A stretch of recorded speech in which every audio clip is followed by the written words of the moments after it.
Welcome to EPG Pathshala. Today, in this module, we are going to talk about environmental history in India. This is the first part of the series of 3 modules on environmental history in India. In this part 1, we are going to talk about ecology and society in pre-colonial India. This module looks at environmental history. It would also introduce the concept of environmental history and would present the concerns that are voiced in several anthologies that have appeared till date. In this module, we would discuss how has environmental historians looked at past during the phase prior to the arrival of colonialism in India. After this module, in second part on environmental history in India, we would discuss the environmental history writing during the period from 1750 to 1947. In third module, we would talk about concerns articulated by environmental historians about the model of development embraced by post-colonial India and its rulers. While much of the environmental history writing has appeared in last 3 decades, the last module would discuss post-colonial events till the moments of worst industrial disaster, that is Union Carbide gas leak in Bhopal in December 1984. The period 1985 to the present moment is looked at as a contemporary social and environmental movements in modules wherein we discuss contemporary social movements. Ecology and society in pre-colonial India. An introduction to environmental history reader published recently by Center for Science and Environment terms environmental history as a relatively recent innovation compared to political history or economic history or the history of cultural institutions and practice.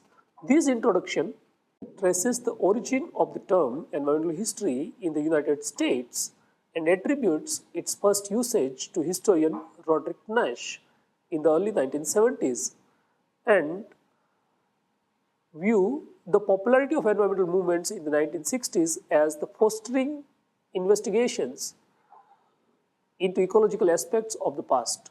It credits environmental historians like Alfred Crosby, Donald Worcester, Caroline Merchant, and William Cronon as pioneers in the emerging discipline who gave the new field of inquiry direction by asking key questions about relations between humans and nature while they tried to understand transformations of the world's economy and world's ecology through imperialism, exploration, agricultural change, technological innovations, and urban expansion. Amongst several modes of writing history, emerged this stream, ecological or environmental history. While Rangarajan and Shivaram Krishnan, in their anthology that got published in the year 2014, considers Ramchandra Guha's 1989 book, Unquiet Woods, Ecological Change and Peasant Resistance in Himalayas, as the first full-length monograph on India's environmental history. Shivaram Krishnan had pointed out in his essay that got published in 2003 that in India, this mode of history writing has been pressed to the critique of nationalized economic development that gathered momentum in the aftermath of Jayaprakash Narayan's total revolution movement of the early 1970s by David Arnold and Ramchandra Guha. In an introductory essay to a collection of essays on the environmental history of South Asia, David Arnold and Ramchandra Guha situates the environmental history writing in the subcontinent within the emerging discipline, which was believed to have come of age in regions such as United States and France, having emerged in the wake of modern environmental movements there in the 1970s. They suggested to fellow environmental historians to pay adequate attention to changes in the physical status of forests and pastures as well as changes in the social institutions governing their use. They had lamented that the great rivers of this subcontinent that exercised such a definitive influence on the natural environment had not received scholarly treatment that they deserved. Irfan Habib, in his book Man and Environment, The Ecological History of India, discusses how during medieval period the ports in Gujarat showed the influence of the seashore changes, moderate as they might be.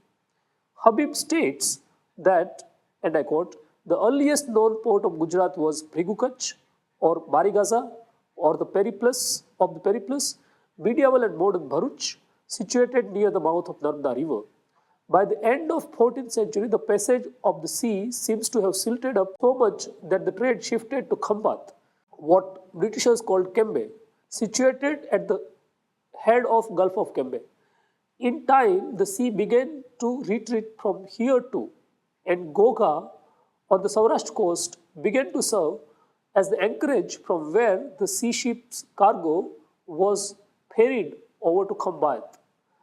Finally, in the 17th century, Surat near the mouth of Tapi decisively supplanted Khambat as the major port of Gujarat. Its position was strengthened by the formation of discovery of deep undersea hollow close to the coastal village of Suhali near Surat, where large ships could now drop anchor.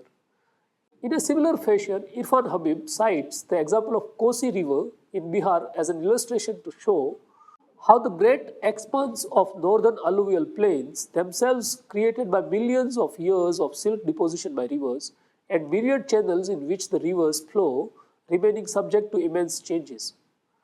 Habib adds that while the Kosi must have shifted its channels unchecked in medieval times, the history of those events is not traceable in our records.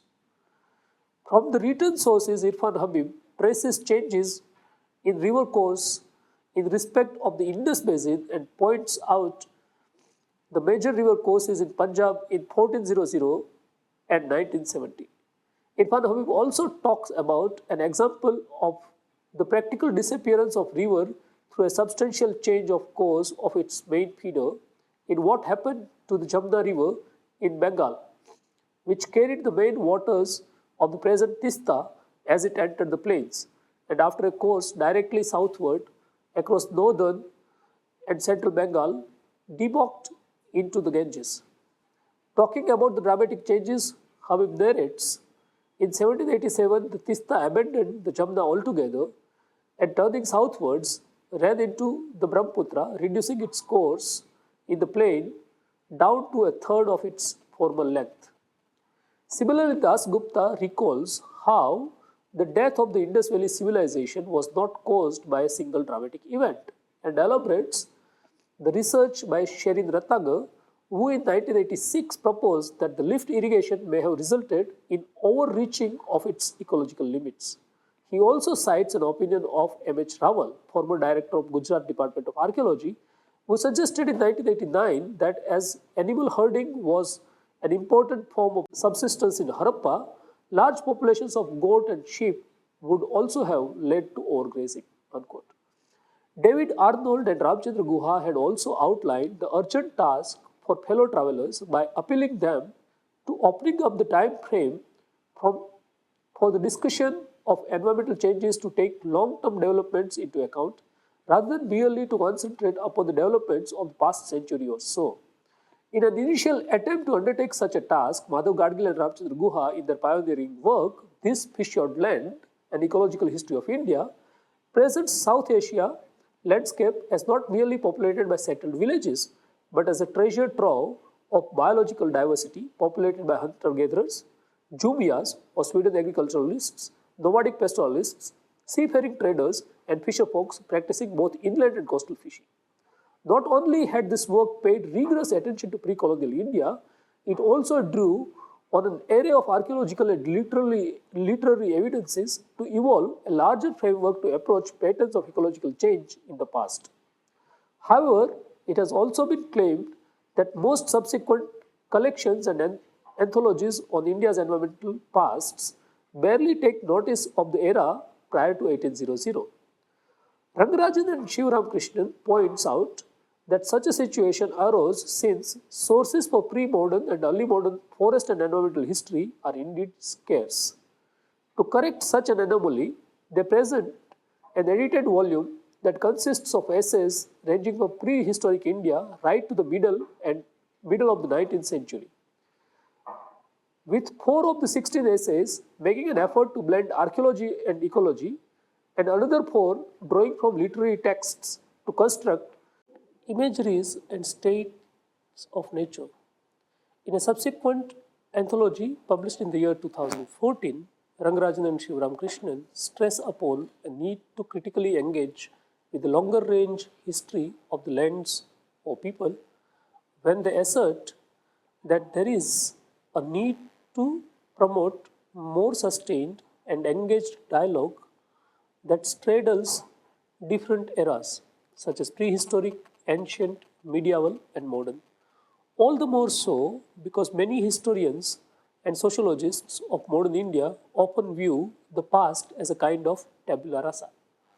They point out that the excellent works such as Environment and Empire in 2007 and Imperial Encounters in 2012 accomplish much by way of tracing the complex connections of British imperialism and ecological processes, but they hardly even glance at, let alone critically engage with the longer range histories of the lands or people, even in terms of perspective, let alone rigorous treatment. Such a trend displayed by anthologies within environmental history must invoke a sense of disbelief in a subcontinent with so much work by archaeologists. Was archaeology to remain merely a discipline about the excavations and fossil records? Wouldn't environmental history draw upon the knowledges that it offers us to reconstruct the contours of society and ecology in Neolithic and Mesolithic India, as well as climatic changes during ancient and medieval period in India? Wouldn't the study of literary texts such as Meghdutam or Abhigyan Shakuntalam by Kalidas offer certain pathways within which to understand the climate function such as Indian monsoon or the different perspective on forests? Wouldn't the ancient and medieval streams of writing history explore themes that would offer insights for those pursuing environmental history? Wouldn't explorations in disciplines such as geology offer insights to be incorporated into environmental history, for example, changing flow regimes and historically and geologically memorable floods in river basins of the subcontinent? As Irfan Habib points out in his book Man and Environment, The Ecological History of India, there is no single published work on the ecological history of the whole period of ancient India or medieval India. Habib points out that D.D. Kosambi's An Introduction to the Study of Indian History that got published in 1956 is important for a student of environmental history, since Kosambi has paid much attention to ecological factors while analyzing historical developments. Shayan Bhattacharjee in 2014 looks at ancient Indian literary texts such as Arthashastra, Shatapatha Brahmanas, Vedas, Manusmriti, Brihad Samhita, Ramayana, Mahabharata, Raj Tarangini, and archaeological evidences to elaborate on how these texts reflected the concepts of forest ecology and conservation in a sustainable manner. Bhattacharya argues that in the Indus Valley civilization, several characteristics of city planning and social structure showed environmental awareness. Irfan Habib indicates that wheat and barley began to be cultivated in the Indus Basin before 6000 BC and rice in the Ganga Basin some 3000 years later, but makes a conjecture that the cultivated area in relation to the whole area must still have been extremely small. He also talks about the findings from archaeological site at Mehergarh, which suggest that in period from 5000 to 4000 BC, an addition of braid wheat and short wheat to the races of wheat cultivated. Also at this site we find signs of the first act of domestication of a major fiber plant in the old world, in the domestication of cotton. Side by side to these archaeological evidences suggesting cultivation were those which suggest pastoralism as an important feature of Neolithic evolution. Irfan Habib talks about the earliest evidence of goat domestication at Levant in Syria and Palestine, datable to before 8000 before BC, and the domesticated sheep appearing there around 7000 BC. And similarly in the Indian subcontinent at Mehergarh in the period 7000 to 5000 BC. Both the wild goats and wild sheep, apparently captured from the neighboring hills, are represented in the bone remains, but so is the domesticated goat as well. Habib adds that there is also a significant evidence suggesting that the sheep was domesticated here, as a gradual reduction in its skeletal size is seen. However, the more crucial development turned out to be domestication of cattle. Discussing the evidence at Mehergarh in its period 7000 to 5000 BC, Habib argues that the remains of bones in large proportion are those of wild species alone, and among these the wild ox is also represented, and adds that yet bones of the humped or zebu cattle are also found, and there is in succeeding phases a growth in the number and a diminution in their individual size, a characteristic mark of the process of domestication. Talking about the other bovine of India, the water buffalo, Habib states that curiously, the early archaeological evidence for buffalo domestication does not come from Gangetic Basin, where from the conditions of natural environment one would have expected it, but from northwestern India, from Kashmir Neolithic 2000 to 2005 BC, and from Indus culture sites of Balakot near Karachi and Dholavira in Kutch of about the same date. Talking about two Mesolithic sites, Adamgarh in Narmada Valley around 6000 before Christ and Bagor in Aravalis in Mewar during 5365 to 2650 BC, Habib argues that the bone remains of animals there suggests a process of exclusive pastoral diffusion. Tracing how the exclusive pastoral diffusion would have come to merge with cultivation creating a symbiosis, Habib argues that a number of innovations around 3300 BC and 3000 BC, such as castration as a means of making the male ox or bull tractable enough to be controlled by man so that it could be made to carry loads and draw the plows, and the vertical cart wheel, making the bullock-driven transportation possible. The next period, from 1500 BC to AD 700, in the narration on our knowledge of environmental history of India occurs about 1500 BC, because now we move from the exclusive dependence on archaeological evidence to texts. Habib states that the increasing corpus of texts such as Rig Veda supplements the findings of archaeology and later reinforced by inscriptions, ultimately relegates archaeology to secondary, though not unimportant position. So we find Irfan Habib's citing extracts such as Ode to Aranyani from Rig Veda, Ashoka's Pillar Edict on animals to be protected, Barna's Harsh Charit in 7th century on borders of India forests. Coming to medieval period, which is from 700 AD to AD 1750, Irfan Habib argues that during medieval times, considerable variations in rainfall started to have an overwhelming impact. Once cultivation became chief human endeavor, since the seasonal crops could simply be destroyed if the rains arrived late or fell at a wrong time. Habib voices a view that with the aid of narrative histories, we can build a better famine record, however incomplete, for medieval times than for the ancient period. In his book, Agrarian Systems of Mughal India, Irfan Habib draws a detailed table of famines during the 17th century. Narrative history of Mughal period also tells us a great deal about the irrigation, wildlife, and domesticated animals in India. Irfan Habib informs us that in peninsular India, where natural undulation suit their condition, stone and earthen dams were built to create irrigation tanks of different sizes, with sluices and canals laid out to irrigate peasant fields in fairly large areas. He also talks about inscriptions containing references to constructions and repairs of irrigation tanks from the time of Vijayanagara Empire, that is 14th to 16th century. Describing the canal excavation during Mughal era, Habib tells us that in northern India, canals were excavated by Firoz Tughlaq from the Yamuna and Satluj river to irrigate waterless tracts in Haryana and eastern Punjab, and later by Shah Jahan, who laid out the great West Yamuna Canal with a sophisticated system of distributaries to irrigate surrounding lands.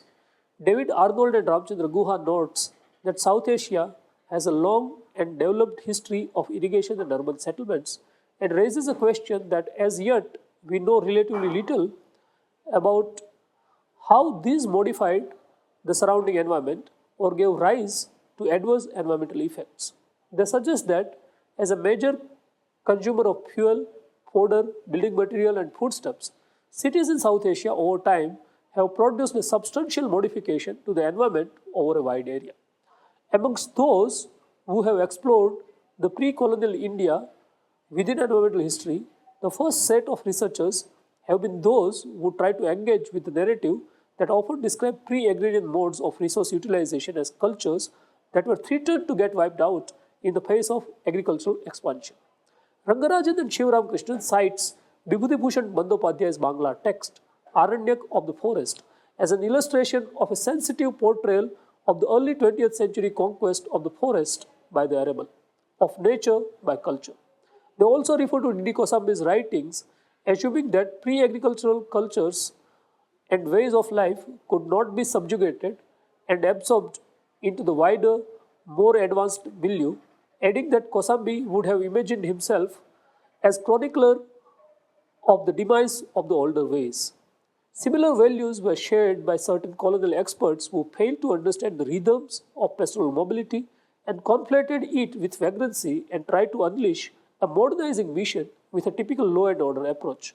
While much of the focus has remained about the forests and agrarian landscape within environmental history, there has been some writings that engage with pastoralism in South Asia's past from proto-historic times and gradually gets more and more scarce as we move into later times. So in 1991, Center for History Studies at JNU, Professor Sherin Ratnagar and her colleagues held a workshop on exploring pastoralism as a theme in history.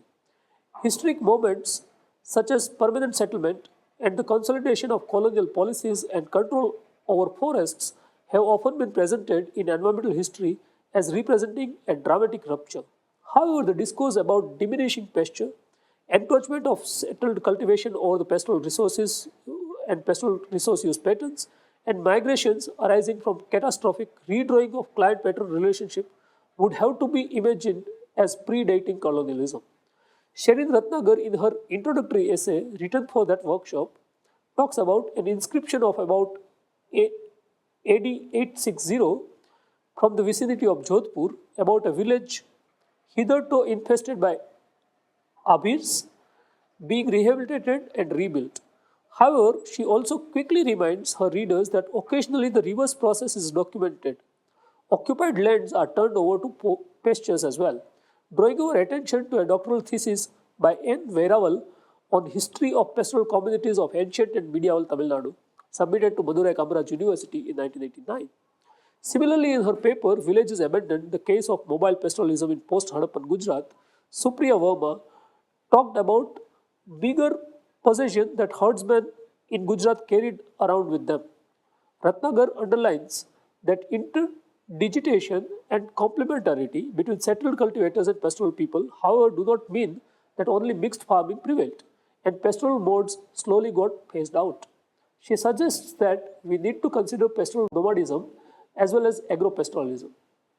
Since the latter can prevail in zones which cannot support successful agriculture or pastoralism exclusively, those who depend more on herds for their livelihood spend less time and labor on fields and vice versa.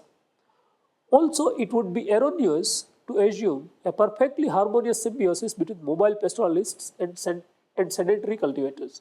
As Daniel Ballard's paper, Nomadism and Politics, the case of Afghan nomads in the Indian subcontinent, illustrates, there were frequent conflicts between these two groups, and much earlier, such conflicts were being alluded to when Sumant Mehta delivered his speech at first convention of Gujarat Kisan Parishad and asserted that how he was consulted by Raikas as well as Kudbis. Irfan Habib recommends Sumit Guha's book Environment and Ethnicity in India, which has brought out the intertwining of settled and forest zone in pre-colonial times with the social and political complexities that resulted. Rangarajan and Shivaram Krishnan puts to scrutiny three premises about the pre-colonial past in the subcontinent. And I quote, the first was the limited reach of states beyond the cultivable arable. The second, which follows from the first, was the virtual eclipse of states as actors in the arena of landscape change. And third was the tendency to overstate the self-governing nature of village societies at the cost of ignoring the wider power relations within which village societies existed. They alert us to pay attention to how in recent decades the popular notion regarding this has moved from one extreme, as in the nationalist history of early India, where the power of states was seen as omnipotent, to the other of exaggerating the reach and role of local history. They remind us about the fervent plea voiced by historian Niladri Bhattacharjee at conference titled Ecological History and Traditions, organized by Center for Science and Environment in March 1997, wherein Bhattacharjee argued strongly against taking on board a view of the state as invisible or absent and of local elements being the prime players. Rangarajan and Shivaram Krishnan also urges upon scholars of environmental history to critically unpack the very notion of a primeval forest, since when, where, and how it begins to exercise such a hold on imagination does matter. In recent years, there have also emerged narratives that make an effort at imagining and painting a golden past when the resources didn't go beyond natural limits. Recent studies of literary texts and myths, however, present accounts of the human and nature relationship, which might not always have been harmonious or ecologically sensitive. A. Whitney Sanford presents the mythological story of Krishna's elder brother, Balram, to present how he related to the river Yamuna and the agro-pastoral landscape around Mathura and Vrindavan.